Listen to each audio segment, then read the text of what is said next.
Frida Kahlo is remembered as one of the most revolutionary woman artists in history. Her representations of herself and of the female form in general changed the way women were considered in the art world, both as artists and subject. She paved the way for future women artists to make their own experiences an overt part of their work and for those experiences to be taken seriously. Over the course of her short life, she produced hundreds of deeply personal paintings and drawings. Not only did she gain notoriety during her lifetime, her work still resonates with viewers today. What made Frida's work so effective for so many people was her expressive use of a well-developed personal mythology. In art, the term personal mythology refers to a collection of symbols that act as visual representations of an artist's experiences over his or her lifetime. Having a personal mythology allows an artist to create from the most personal place possible, as well as communicate more effectively with the viewer, and this is exactly what it did for Frida. A personal mythology develops largely subconsciously over time, but there is evidence that Frida consciously worked to develop an expressive pictorial language to help her communicate her unique reality with others through striking imagery and juxtaposition. We can see evidence of this in her sketchbook pages. Frida's work often contains gruesome and somewhat disturbing imagery, as this imagery represents a large part of her personal experience.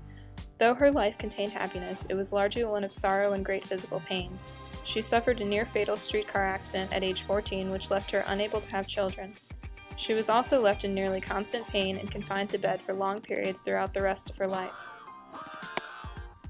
It was while first bedridden that she began to paint and draw almost obsessively as a way to process the physical and psychological distress she was feeling. From the time of her accident on, she felt that her experience of reality was different from what other people experienced, but that in that otherness was something universal that linked her with the rest of humanity even as it separated her. She drew upon her Mexican heritage for symbolic inspiration, relating particularly to the imagery of the ancient Aztecs.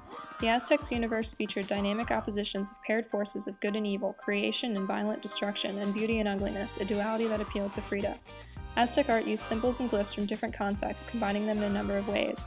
As the art historian Esther Pastory writes, in a single image, the Aztec artists could express so many levels of meaning that whole volumes of text would be needed to explain them in writing. From the Aztec point of view, the fact that this system was also capable of different reinterpretations added to its universal truth and applicability. Frida borrowed heavily from this concept, using ambiguity and duality to both facilitate her own personal expression and provide room for the viewer to insert his or her own interpretations into the work.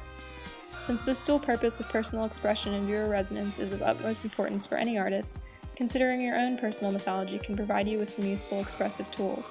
What elements of your own visual culture have special meaning to you? Think about your experience growing up. Was it in America? In a city? A suburb? Did you have a television? A bicycle? What do you consider to be beautiful, painful, or true? How can you represent your experience pictorially the way Frida Kahlo did?